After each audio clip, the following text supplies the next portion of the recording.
মদিনার সময় ইসলাম দ্রুত ছড়িয়ে পড়ছে। মানুষ দলে দলে ইসলাম গ্রহণ করছে। এতে শত্রুরা ভয় পেয়ে যায়। তারা বুঝতে পারে শক্তি দিয়ে নয়, চক্রান্ত দিয়েই নবীকে আঘাত করতে হবে। তখন এক ইহুদি জাদুকর লাবিদ ইবনে আসাম সে সিদ্ধান্ত নেয় নবী সাল্লাল্লাহু আলাইহি সাল্লামের ওপর জাদু করবে।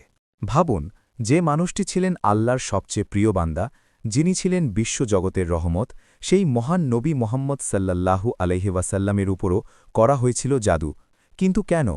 কে করেছিল? আর আল্লাহ কিভাবে তাকে মুক্তি দেন? আজ আমরা জানব সহি হাদিসে বর্ণিত এক বাস্তব ঘটনা। মদিনার সময় ইসলাম দ্রুত ছড়িয়ে পড়ছে। মানুষ দলে দলে ইসলাম গ্রহণ করছে। এতে শত্রুরা ভয় পেয়ে যায়। তারা বুঝতে পারে শক্তি দিয়ে নয়, চক্রান্ত দিয়েই নবীকে আঘাত করতে হবে। তখন এক ইহুদি জাদুকর লাবিদ ইবনে আসাম সে সিদ্ধান্ত নেয় নবী সাল্লাল্লাহু আলাইহি সাল্লামের ওপর জাদু করবে। সে গোপনে কিছু চুল ও চিরুনির দাঁত সংগ্রহ করে। সেগুলো দিয়ে ভয়ঙ্কর জাদু বানায়। তারপর সে জাদুর জিনিস লুকিয়ে রাখে একটি কূপের ভেতরে, যার নাম ছিল জরোয়ান কূপ। সব কিছু করা হয় চুপিসারে। এরপর শুরু হয় অদ্ভুত ঘটনা। নবী সাল্লাল্লাহু আলাইহি ওয়াসাল্লাম অসুস্থ অনুভব করতে থাকেন। শরীর ভারী লাগে। কখনো মনে হতো কিছু করেছেন অথচ করেননি। কিন্তু শুনে রাখুন, দিনের কোনো ক্ষতি হয়নি। ওয়াহি, কোরআন, শরীয়ত সব ছিল নিরাপদ, কারণ আল্লাহ নিজেই তার নবীকে হেফাজত করেন।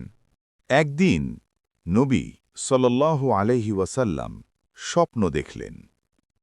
দুইজন ফেরেশতা আসলেন, একজন মাথার কাছে, একজন পায়ের কাছে। একজন জিজ্ঞেস করল, তার অসুখ কি? অন্যজন বলল, তাকে জাদু করা হয়েছে। কে করেছে? লাবিদ ইবনে আসাম। জাদু কোথায়? জরওয়ান কূপে। ঘুম থেকে উঠে নবী সাল্লাল্লাহু আলাইহি ওয়াসাল্লাম সাহাবীদের ডাকলেন। তারা কূপের কাছে গেলেন। দেখলেন পানি যেন হলুদের মতো। কূপ থেকে বের করা হল জাদুর জিনিস, গিঁট দেওয়া সুতো, চুল, জাদুর বস্তু, সব সত্য প্রমাণিত হল। ঠিক তখনই আল্লাহ নাজিল করলেন দুইটি মহান সূরা, সূরা ফালাক আর সূরা নাস। নবী সাল্লাল্লাহু আলাইহি ওয়াসাল্লাম আয়াত পড়তে শুরু করলেন। প্রতিটি আয়াত পড়ার সাথে সাথে একটি করে গিঁট খুলে যাচ্ছিল। শেষ আয়াত পড়ার পর সব গিঁট খুলে গেল, আর নবী সাল্লাল্লাহু আলাইহি ওয়াসাল্লাম সম্পূর্ণ সুস্থ হয়ে গেলেন।